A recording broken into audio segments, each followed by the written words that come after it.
Assalamualaikum warahmatullahi wabarakatuh.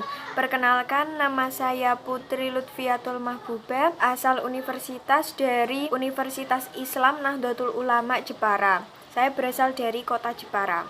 Yang pertama, saya akan mengulas tentang kebijakan Kampus Merdeka. Kampus Merdeka atau Merdeka Belajar yaitu adalah memberi kebebasan dan otonomi kepada lembaga pendidikan dan merdeka dari birokratisasi.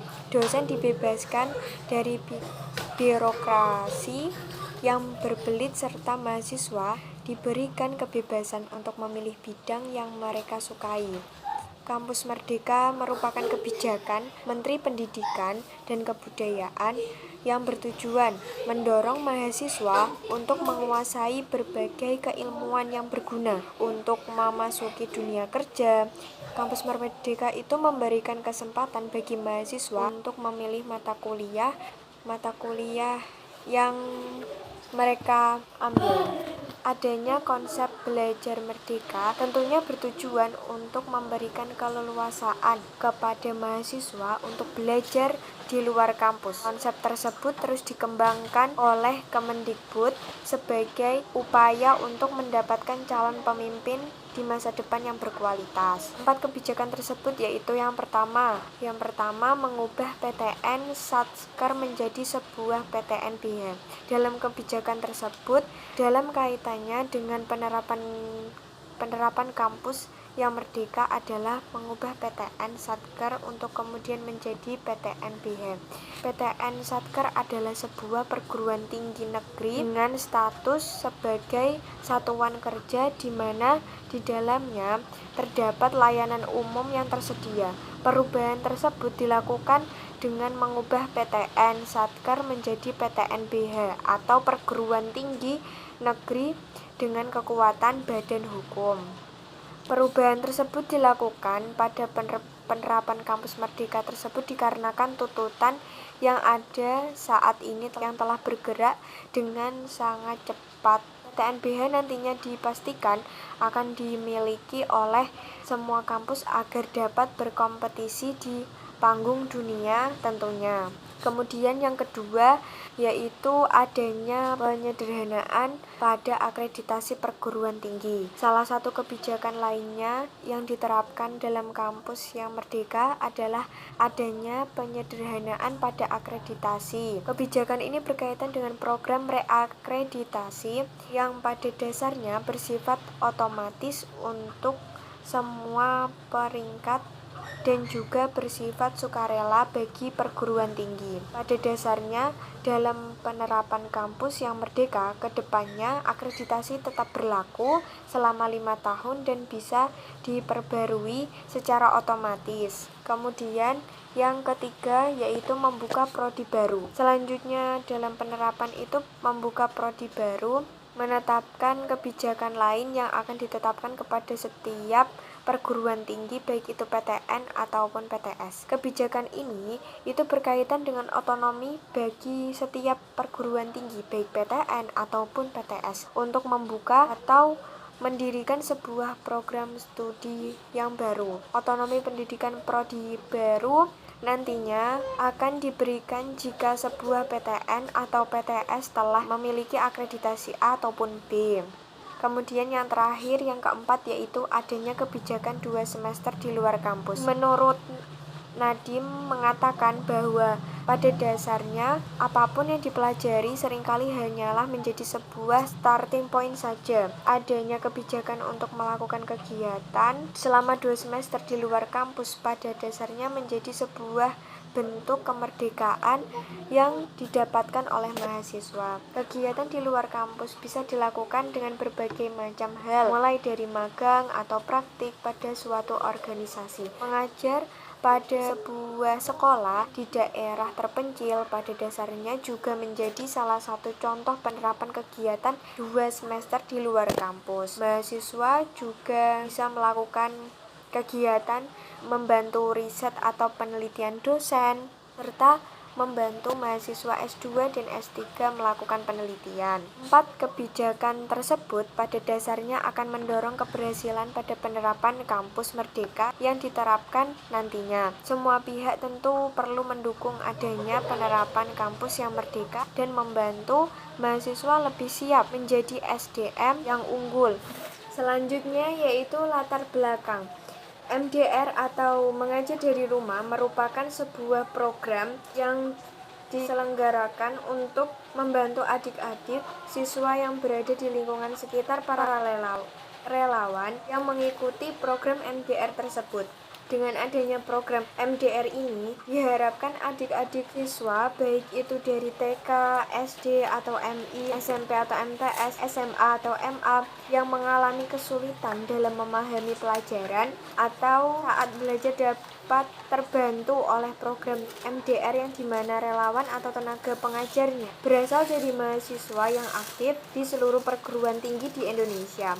Dan juga mahasiswa yang berkontribusi dalam program MDR ini juga ada yang berasal dari anggota organisasi PMII atau Pergerakan Mahasiswa Islam Indonesia. Dan program MDR tersebut dipantau oleh Ditjen Dikti dan Kemendikbud RI. Program MDR atau mengajar dari rumah ini dibentuk dalam situasi pandemi virus COVID-19 yang menyerang negara di seluruh dunia, termasuk Indonesia.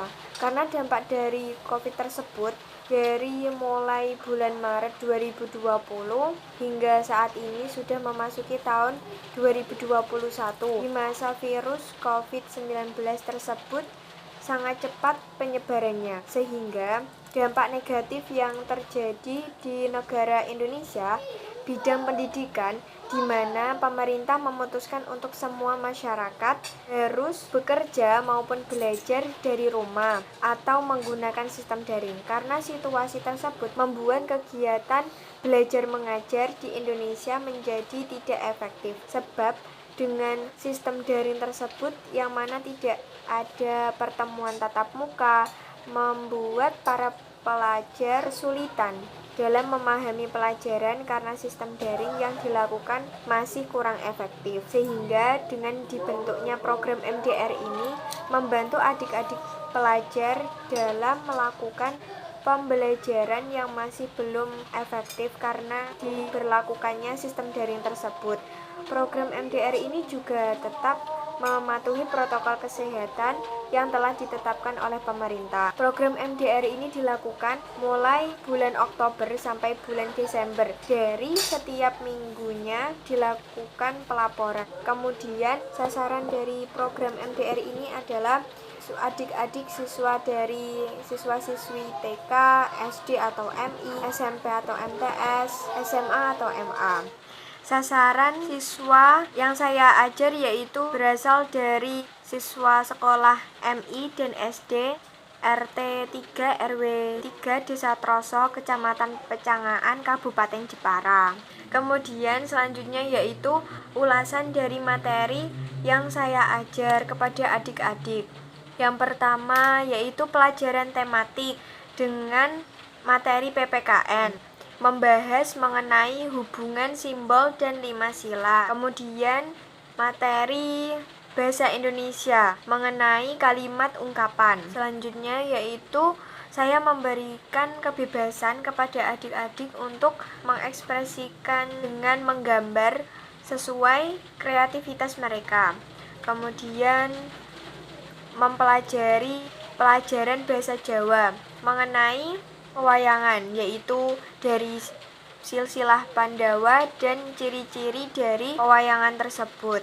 Kemudian selanjutnya yaitu menceritakan sebuah cerita kepada adik-adik, kemudian mereka bisa menebak apa pesan yang terkandung dalam cerita tersebut. Selanjutnya saya minta mereka untuk menceritakan sebuah cerita satu persatu.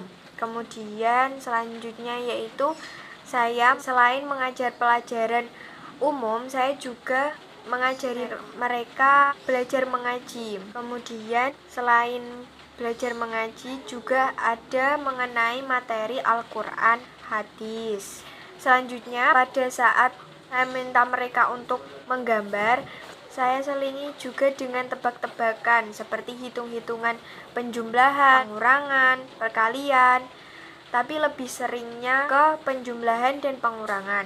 Selanjutnya yaitu materi pelajaran tematik dengan membaca dan menulis lambang bilangan. Setelah itu ada juga pelajaran fikih. Pelajaran fikih itu dengan mempelajari tata cara sholat dan bagaimana baca pembacaan dari sholat tersebut. Kemudian ada lagi materi pembelajaran tentang SBDP mengenai irama dalam lagu, sehingga pada saat itu saya meminta adik-adik untuk menyanyikan sebuah lagu yang mereka sukai dengan bersama-sama. Kemudian belajar mengenai materi akidah akhlak, yaitu Asmaul Husna, antara lain yaitu mempelajari Ar-Rozak, Al-Hamid, dan Asy-Syakur. Setelah itu membaca Asmaul Husna, 99 Asmaul Husna. Kemudian ada lagi pelajaran matematika, yaitu tentang membaca bilangan 3 angka, kemudian tebak-tebakan lagi mengenai bilangan tersebut. Kemudian mengenai metode pembelajaran yang saya gunakan, yaitu yang pertama saya memberikan materi kepada adik-adik. Kemudian saya minta mereka untuk membaca dan memahami. Setelah itu, jika ada yang ingin ditanyakan dari mereka atau ada pertanyaan, mereka saya minta untuk bertanya. Setelah itu ada selingan tebak-tebakan, kuis. Kemudian ada juga diselingi dengan bernyanyi agar mereka tidak bosan dan senang untuk belajar. Selanjutnya yaitu mengenai kondisi dari sebelum kegiatan dan setelah kegiatan. Yang pertama yaitu siswa yang awalnya tidak hafal Pancasila itu menjadi hafal. Kemudian yang awalnya malas membaca menjadi senang membaca. Kemudian ada adik yang kurang kreatif. Mereka dilatih untuk mengasah kreativitasnya. Kemudian yang tidak tahu tentang pewayangan, mereka menjadi tahu. Setelah itu tentang lagu-lagu Jawa, lagu-lagu yang tradisional, mereka menjadi tahu dan mereka senang untuk menyanyikannya. Setelah itu tentang cerita rakyat. Cerita rakyat, kadang adik-adik itu belum tahu apa pesan dari cerita yang disampaikan tersebut. Mereka menjadi tahu. Kemudian yang belum bisa penjumlahan dan pengurangan, mereka menjadi tahu. Kemudian yang belum hafal perkalian dari 1 sampai 10, mereka juga bisa hafal. Kemudian ada yang masih malu-malu atau belum lancar bacaan mengajinya, mereka menjadi lebih pede, tidak malu-malu lagi. Kemudian mengajinya itu lebih lantang. Setelah itu adik-adik yang masih lebih sering bermain daripada membantu orang tuanya, sekarang menjadi bisa mengerti dan membantu orang tuanya.